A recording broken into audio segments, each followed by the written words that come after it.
Sauf que le problème, c'est où est-ce que vous arrêtez la liste de tous ceux qui en ont besoin? Parce C'est une qu'effectivement, liste qui n'est pas, aujourd'hui, c'est une liste qui n'est pas infinie. L'État n'a pas vocation à prendre en charge tous les surcoûts liés à l'électricité, ni pour les entreprises, ni pour tout un chacun. Parce que si nous le faisions, nous entretiendrions cette boucle qui n'est pas vertueuse de hausse du coût de l'énergie, et ça entretiendrait l'inflation. C'est ça vraiment que les Français doivent comprendre.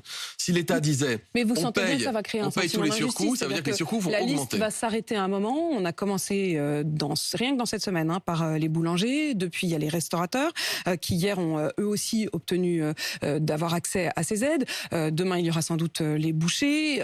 On entendait aussi le cri des stations de ski qui disent on n'a plus de neige, on a besoin d'aide. Enfin, je veux dire, il va y avoir une infinie proportion de professionnels et on les comprend bien parce que de leur point de vue, ils ont besoin d'aide. Où allez-vous fixer la limite?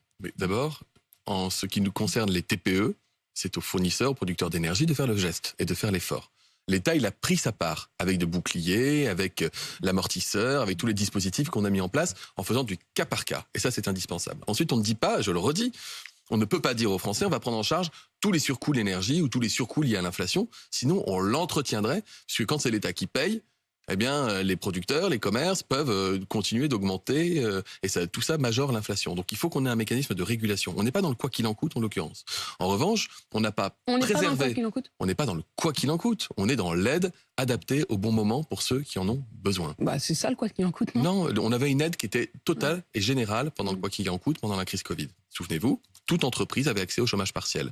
Toute entreprise avait accès au ce qu'on appelait les PGE pour leur éviter d'être en difficulté. Là, on aide celles et ceux qui en ont besoin. Et là, en l'occurrence, on parle des TPE, des très petites entreprises, des moins de 10 salariés, et pour la plupart d'ailleurs 1 ou 2 salariés, qui ne peuvent pas faire face à une hausse de milliers d'euros du coût de l'énergie dans leur facture. Est-ce que vous êtes inquiet de la colère qui monte? Alors sur les retraites, on y vient dans un instant, mais les Gilets jaunes, par exemple, qui annoncent renaître de leurs cendres et appeler à des manifestations dans toute la France demain. Vous savez ce qui a changé depuis la période des Gilets jaunes, profondément dans notre pays? Les impôts des Français, ils ont baissé. Ils ont baissé. Le travail paye mieux. Les classes moyennes ont été valorisées. Le SMIC, il a augmenté plus fortement que l'inflation au cours des dernières années. La prime d'activité, ça a été une réalité aussi pour les gens qui avaient des petits revenus.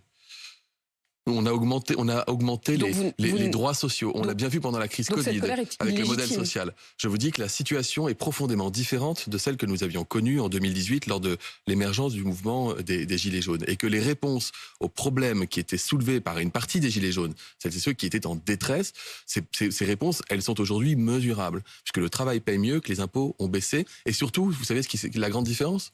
Le chômage est en chute libre. Et donc les gens qui n'avaient pas accès à l'emploi, et qui vivaient de prestations sociales aujourd'hui, ils vivent de leur travail. C'était souvent des gens qui, justement, travaillaient, mais avaient le sentiment qu'en travaillant, ils ne s'en sortaient pas. Donc, c'était pas forcément lié à la question du chômage. Qui avait du travail partiel, Apolline de Malherbe. Et la réponse que nous avons apportée à l'époque, et qui est toujours valable aujourd'hui, et que nous avons revalorisée à hauteur de l'inflation, c'est important. Par exemple, c'est la prime d'activité. Les manifestations des Gilets jaunes, ça vous inquiète pas, visiblement, outre mesure.